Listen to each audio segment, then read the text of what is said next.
दोस्तों नमस्कार। Delhi bomb blast की जांच जैसे जैसे आगे बढ़ रही है, तमाम तार जुड़ते हुए नज़र आ रहे हैं।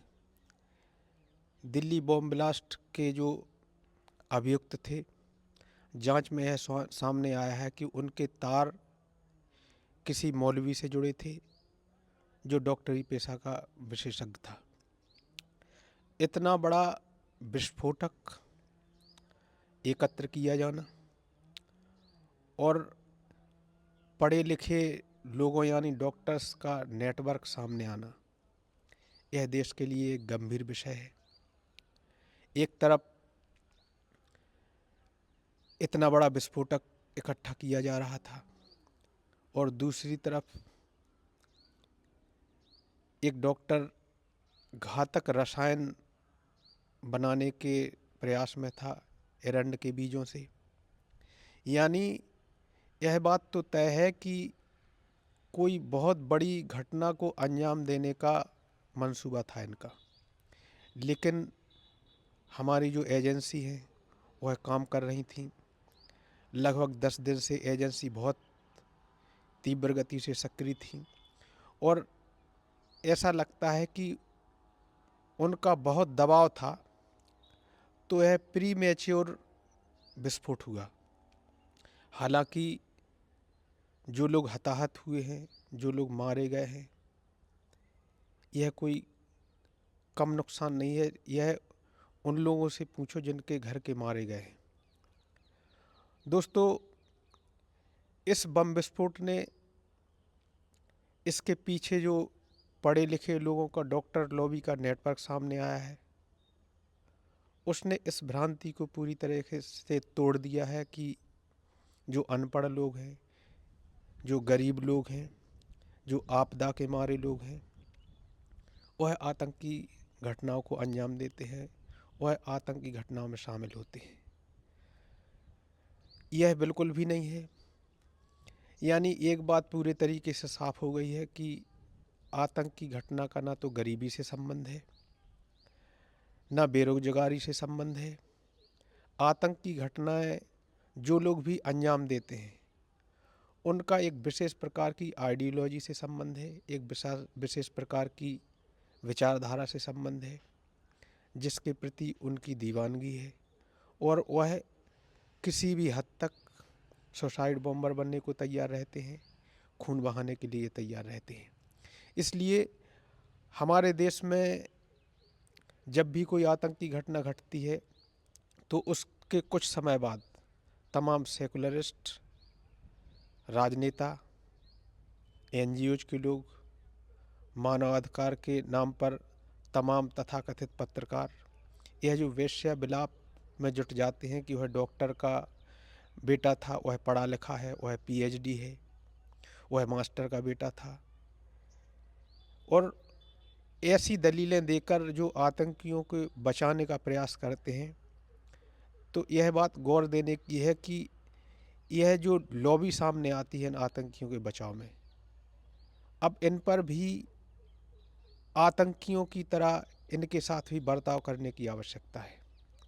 दूसरी बात यह है कि तमाम मीडिया के कुछ चैनल ऐसे हैं जो ऐसी आतंकी घटनाओं को ग्लैमराइज कर पेश करने का प्रयास करते हैं, अपनी टीआरपी बढ़ाने के चक्कर में रहते हैं। उनसे निवेदन है कि यह कोई सामान्य घटनाएं नहीं है, यह कोई ग्लैमर देने वाली घटनाएं नहीं है, यह बहुत दुखद घटनाएं हैं, खतरनाक घटनाएं हैं। तो कृपया ऐसी घटनाओं को अपने टीआरपी के प्रक्रम से जोड़ने से परहेज करें। यह कोई अच्छी बात नहीं है। दोस्तों, ऑपरेशन सिंदूर के बाद जब भारत के प्रधानमंत्री ने यह घोषित रूप से कहा था कि अब किसी भी आतंकी घटना जो भारत में पाकिस्तान के द्वारा जिसको अंजाम दिया जाएगा, वह एक्ट ऑफ वॉर माना जाएगा, तब यह बात निश्चित रूप से इस बात को बल मिल गया था कि अब भारत में घटनाएं आंतरिक रूप से जो आतंकी हैं, जो भारत में बैठे हुए सपूले हैं, भारत में बैठे हुए गद्दार हैं, उनको सक्रिय किए जाने का प्रयास होगा। हमारे दिवंगत भूतपूर्व सीडीएस जो बिपिन रावत थे, उनने 2.5 मोर्चे की बात की थी और वह 2.5 मोर्चा अब खुलता हुआ दिखाई दे रहा है। विश्वास रखिए, रामचरितमानस का प्रसंग याद रखिए। सरकार को इस प्रसंग को याद रखना चाहिए और इस पर अमल करना चाहिए। भगवान राम ने रावण के शीश काटे हों, भुजाएं काटी हों, लेकिन भुजाएं काटने से, शीश काटने से रावण का वध नहीं हो सका। रावण का वध उस परिस्थिति में हुआ जब नाभि पर वार किया गया। अगर आतंकवाद को वाकई जड़ से समाप्त करना है, आतंकवाद को मिटाना है इस देश से, तो आवश्यकता इस बात की है कि उसके नाभि पर प्रहार किया जाए। और उसकी नाभि कहाँ है? उसकी नाभि उन संस्थानों में छिपी है जहाँ इस विचार को प्रश्रय दिया जाता है, इस विचार को पोषित किया जाता है, इस विचार को आगे बढ़ाकर यह आतंकी तैयार किए जाते हैं। उन पर एक प्रचंड प्रहार की आवश्यकता है। और अगर कोई भी व्यक्ति, कोई भी संस्था, कोई भी राजनीतिक दल इनके बचाव में आने का प्रयास करते हैं, तो सरकार से निवेदन है कि उनके साथ आतंकियों की तरह ट्रीट किया जाए। साथ ही समाज को भी अपने आप में शत्रुबोध जगाना होगा। यह सेकुलरिज्म का जो रोग है, इस रोग को इस देश से समाप्त करने की आवश्यकता है, क्योंकि इस सेकुलरिज्म के खोल की सुरक्षा में ही इस देश में आतंकी पल रहे हैं।